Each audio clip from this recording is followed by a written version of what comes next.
عامر صاحب کیا ویسے کوئی اطلاعات کیا ہے ذرا خبر اور تجزیہ خبر میں زیادہ زور دے رہا ہوں اگر دے سکیں کہ ایک تو کیا اڈیالہ جا رہے ہیں اور دوسرا یہ جو آخری لائن لکھی ہے کہ ابھی کچھ سیاسی حوالوں سے یعنی سیاسی اینٹیٹیز کے ساتھ مل کر عدم استحکام کرنے کے حوالے سے جو کچھ معاملات ہیں وہ ابھی بھی جاری ہیں تو وہ کیا ہے؟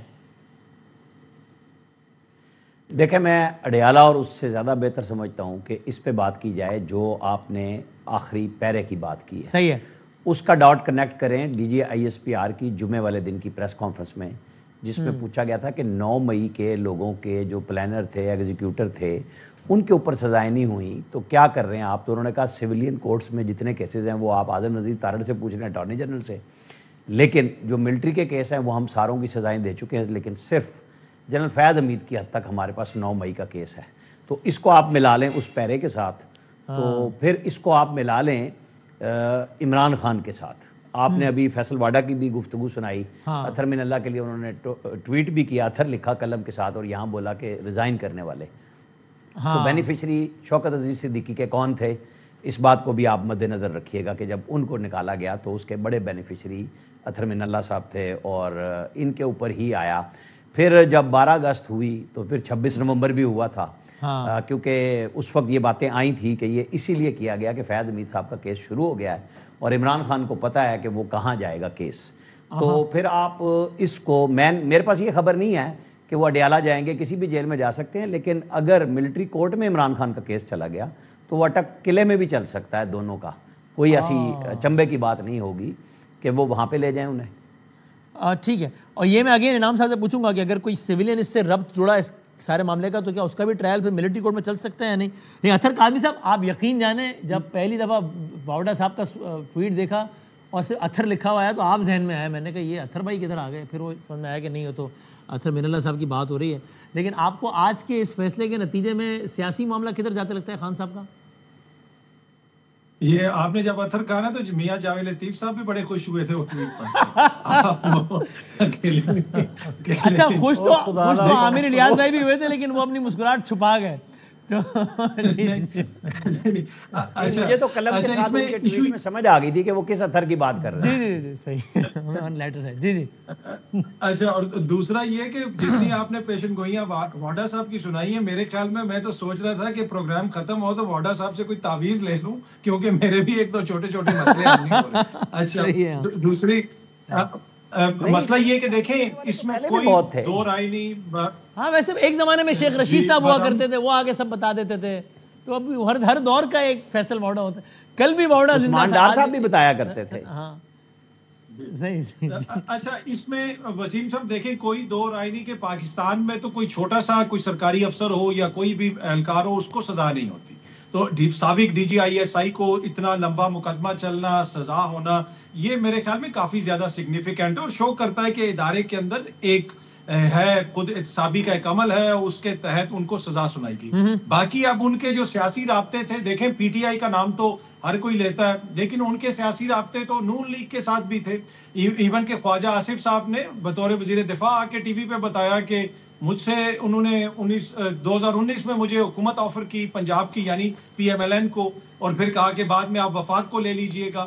اسی طریقے سے خبریں آتی رہیں کہ بعد میں جب وہ کور کمانڈر بنے تو اس وقت بھی وہ نون لیگ کی قیادت سے رابطے کر کے وہ چاہتے تھے کہ آرمی چیف کی دوڑ میں وہ بھی شامل ہو جائیں، تو رابطے ان کے سیاسی تو سب لوگوں کے ساتھ تھے۔ تو اب کون سے پریس ریلیز میں، یہ تو آپ بڑی معصومانہ بات کر رہے ہیں کہ اس پریس ریلیز میں جن سیاسی رابطوں کی بات ہو رہی ہے، آپ کو کوئی شک ہے کہ وہ کس کی بات ہو رہی ہے، کس سیاسی جماعت کی؟ نہیں، خواجہ آصف صاحب کیا سیاستدان نہیں ہے؟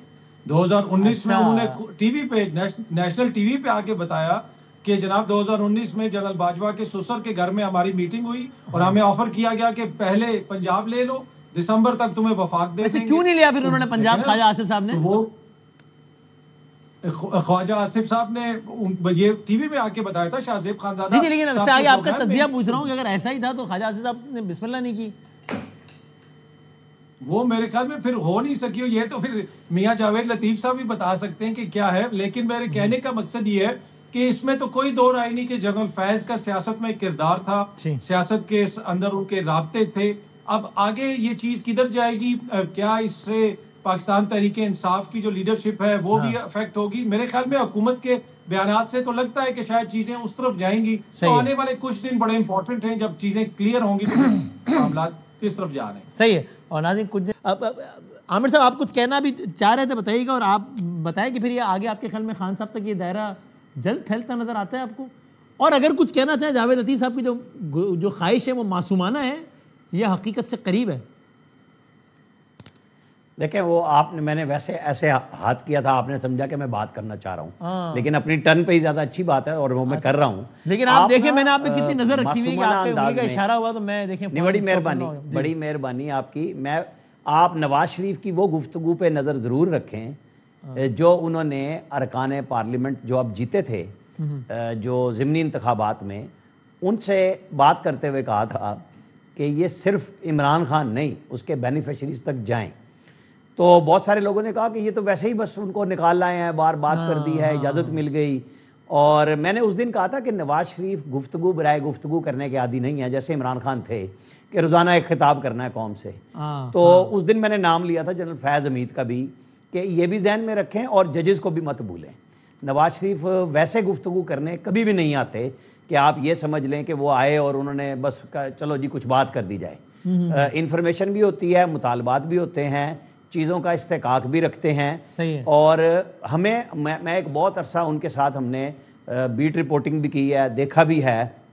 اس بنیاد پہ میں نے اس دن یہ بات کہی تھی. تو ابھی آپ کو بہت ساری چیزیں آئیں گی, لیکن ایک میں انفارمیشن کی بنیاد پہ کہہ رہا ہوں کہ جنرل باجوہ کا جنرل فیض کے ساتھ کوئی لنک نہیں بنایا جا رہا.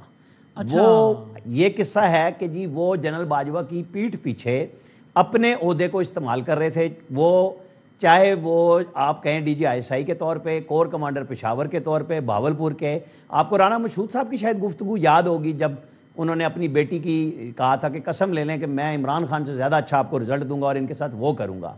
تو یہ جو آرمی چیف کے خلاف ایک اپنا عہدہ لینا, جبکہ ان کو پتا تھا, ہم سب کو پتا تھا کہ کون آ رہا ہے آرمی چیف, اس کو رکوانے کے لیے عمران خان صاحب تشریف لائے تھے لاہور سے جب ان کو ٹانگ پہ گولیاں لگی ہوئی تھی اور وہ پنڈی میں چند 100 لوگوں کا جلسہ سے خطاب کر کے ایک انقلاب لانے کے لیے آئے تھے. پھر وہ کئی دفعہ آئے. تو 9 مئی سے ان کی ریٹائرمنٹ کے بعد کا دیکھ لیں, جہاں ان کے ذاتی مفادات تھے اس کو ضرور جوڑا جائے گا اور وہ جوڑا جا رہا ہے. اس کے شواہد بھی موجود ہیں, گفتگو بھی موجود ہے. اور عمران خان صاحب, لیکن جاوید لطیف صاحب کو خبر ہو کہ قمر جاوید صاحب کے خلاف کچھ نہیں ہو رہا. جی میں نے تو آپ کو کہہ دیا اپنی انفارمیشن کی بنیاد پہ کہ جو اب اس وقت تک کیس موجود ہے. لیکن یہ بہت اچھی بات ہے کہ فیلڈ مارشل نے ایک ایسا کام کر دیا ہے کہ بہت سارے لوگوں کو امید لگ گئی ہے کہ آئندہ بھی یہ کام ہوگا. تو ہونا چاہیے, یہ کام صرف فوج میں نہیں ہونا چاہیے. یہ عدلیہ میں جو ججوں کا ڈرامہ ہے چٹوں پہ بھرتی ہونے کا, آپ کو اور ہمیں جتنے سرکاری افسر ہیں لوگوں کو بلا کے بٹھا لیتے ہیں اور تم نے اشتہار دیے بغیر بھرتی کیسے کر لیا, اور خود اپنے ایک چیمبر سے 3 وکیل سپریم کورٹ میں پہنچ گئے. اس میں بھی اطہر من اللہ صاحب کا سب سے بڑا کردار ہے. وہ ترجمان تھے افتخار چودھری صاحب کے, وہ کیسا کام کر رہے تھے. قاضی فائد عیسیٰ نے کہا کہ ایک چیف جسٹس ایسے بھی تھے جو روزانہ کی بنیاد پہ یہ حرکتیں کرتے تھے کہ 6 ارب ڈالر کے ہمیں پاکستان کو جرمانے ہوتے تھے. یہ جو اوور ڈوئنگ جس نے کیا ہے, جس ادارے میں کیا ہے, میرے خیال میں اس کیس کی بنیاد پہ آگے وہ رسم ہمارے میڈیا کے ذریعے چلنی چاہیے. آپ کو پتا ہے فیضیاب ہونے والے میڈیا پرسنز بھی آئیں گے آگے. میں تو آپ کے پروگرام میں بھی کئی دفعہ کہہ چکا کہ جو والیوم 10 کا ڈرامہ بنایا گیا تھا نواز شریف کا پاناما میں, وہ نکلوائیں. آپ کو میڈیا کے پروگرام کے علاوہ کچھ نہیں ملے گا اس میں. نیب کے پاس وہ والیوم 10 پڑا ہوا ہے, اس میں کوئی انڈیا کا قصہ موجود نہیں ہے. وہ قصہ ضرور موجود ہے جن اینکر پرسن سے یہ کہلوایا جاتا تھا کہ جا کے یہ کہہ دو. تو پبلک کیوں نہیں ہو رہا والیوم 10 تو فائلیں دی جاتی تھی. آج تک لوگ یہ سمجھتے ہیں کہ والیوم 10 میں تو ملکی راز پڑا ہوا ہے, جو ایٹمی راز کے بعد سب سے بڑا راز ہے وہ میں تو یہ دعویٰ کر رہا ہوں کہ اس کو نکلوا لیں. یہ قصہ کیوں میں کہہ رہا ہوں یہ دوبارہ, کہ ان چیزوں کو ایک وقت میں شروع کرا دیں. آپ کو اور ہمارے منہ کالے ہوتے ہوئے نظر آئیں گے کون کیا کردار ادا کر رہا ہے. اور آپ نے یہ بات بھی معلومات کی بنیاد پر کی ہے یا تجزیہ کیا ہے کہ اس کیس کی بنیاد پر فیضیاب ہونے والے میڈیا پرسنز بھی شاید کٹہرے میں آ سکتے ہیں؟